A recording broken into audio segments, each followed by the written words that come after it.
Assalamu alaikum, our esteemed viewers. You are most welcome to another episode of this program titled The Social Science of Prophet Muhammad sallallahu alaihi wasallam. As we always have it, our guest speaker for this program is our beloved brother, Dr. Ibrahim Doba. Dr. Sir, assalamu alaikum. Wa alaikum salam. Thank you for having me. And I am Ibrahim Muad Adinoy, your anchor. In the last episode, Dr. Ibrahim Doba discussed the significance and the reasons why Muslims pray together in Jama'ah. And during the end of the discussion, he mentioned that in our next series, which is going to be episode 4, we will be discussing about the science of gossip. The science of gossip, which is the topic of today, topic of our discussion for today. Let's quickly go to Doctor. Let's ask him, what is the science of gossip? Doctor, what do you mean by the word the science of gossip?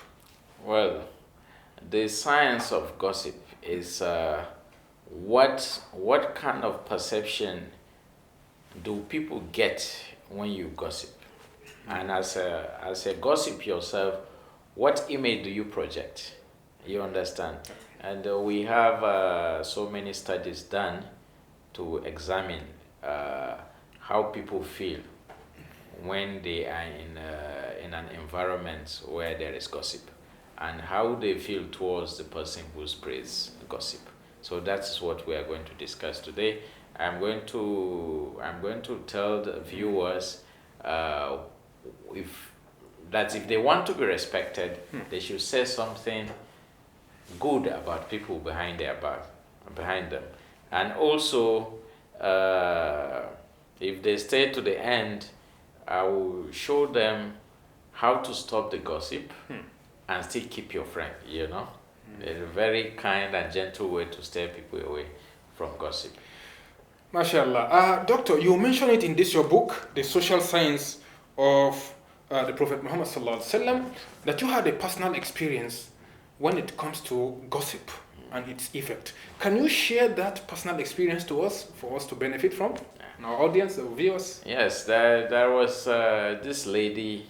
She took me as a mentor, and she was doing her internship in a media organization, since I have some kind of partnership with the organization. And after a while, she started working there. I asked her, I said, how is your job there? And she said, well, it's going well, but I only respect only one person in the organization. That's so funny. I said, why? He said, he's the only person who doesn't gossip. Wow. You understand? Wow. So a gossip does not motivate people to respect you. And also, the second experience I have was with one of my bosses. I visited his office once, and I met one of his employees saying some bad things about his colleagues, reporting to his boss. And I was quite, alarmed that he would say this behind his colleagues, and the impression I had was not very positive, But after a while, I went back to the same workplace, and I met this guy again repeating the same thing, And immediately I said, this guy must be a very terrible person. Seriously. You understand? Even though I didn't know anything else about him. So, seeing him in two different occasions. Yes, discouraging others. Yeah, yes. it has already given you the perception of the kind of person he is. Yeah, yes. And obviously, the science supports my view of that, my impression of him. However, immediately he left. His boss told me that this guy is a bad person. Seriously. Because he knew him better than me. And he started saying some things about. He said this guy wants to look good, and because of that, and he was the head of department, and instead of protecting his subordinates, he was condemning them in the presence of their boss. So those were a few experiences I've had with gossips. MashaAllah. You also mentioned in this book that if you want to respect If you want to respect, if you want to be respected, Yeah. then don't gossip people at their back. Yes. What do you mean by this? If you want to be respected? Yes, there was this study. It's actually scientific evidence. There was this study that was done by some scientists, I think in Ohio, where they put actors, in a room. Usually scientists use actors to act so that the participants will tell the scientists their perception of these actors.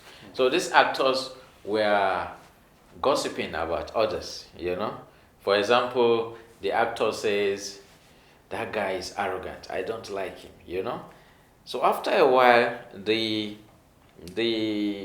research participants, they rated them, their perception of those gossips, And the results show that if an actor says something negative about another person, the viewer, that is the research participant, also attribute that negative attribute to them.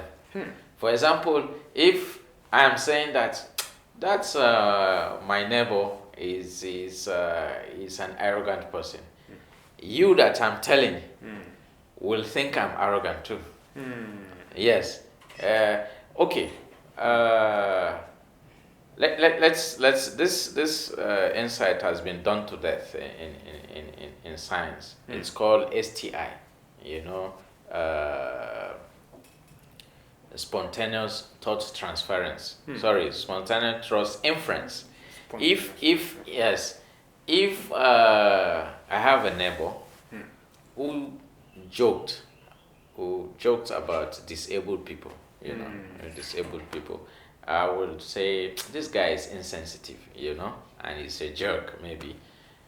And if I come and say I have a neighbor, that is generally true. If I come to you, I say I have a neighbor who jokes about disabled people.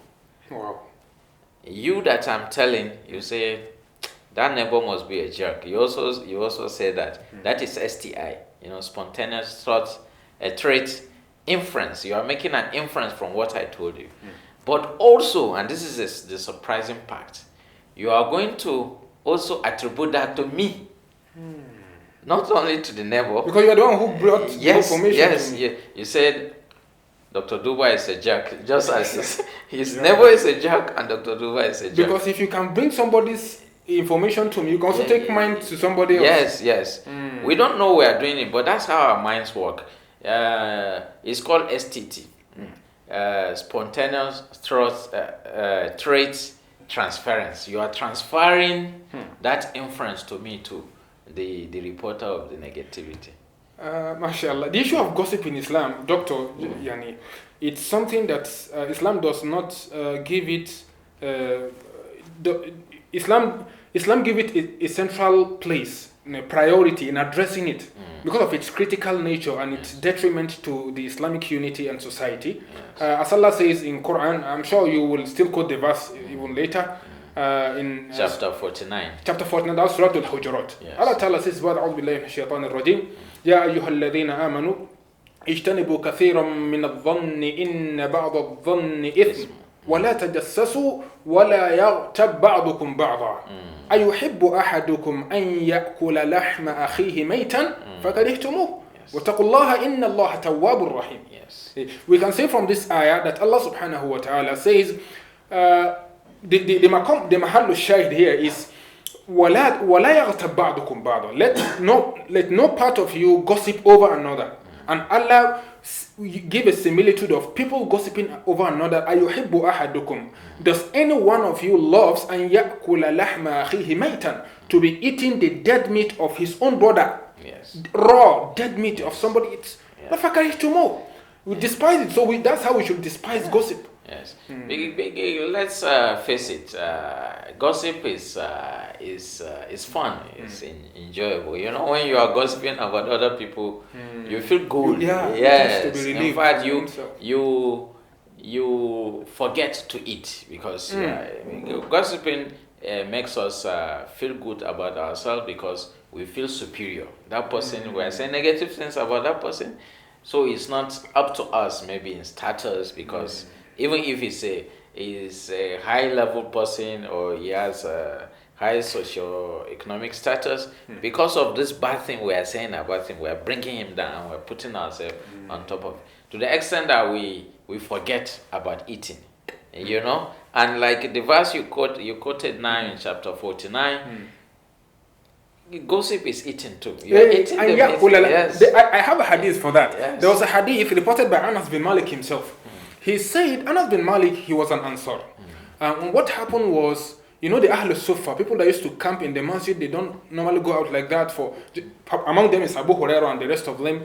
So one day, a meat was presented to a Rasul, and they saw the meat going inside the house of a Rasul. And they told Anas.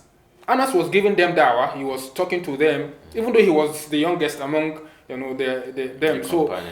So they were like, Anas, why don't you go inside the house of Rasul, since you are his boy, and tell him that we have never eaten, or we have not eaten meat for a longer time.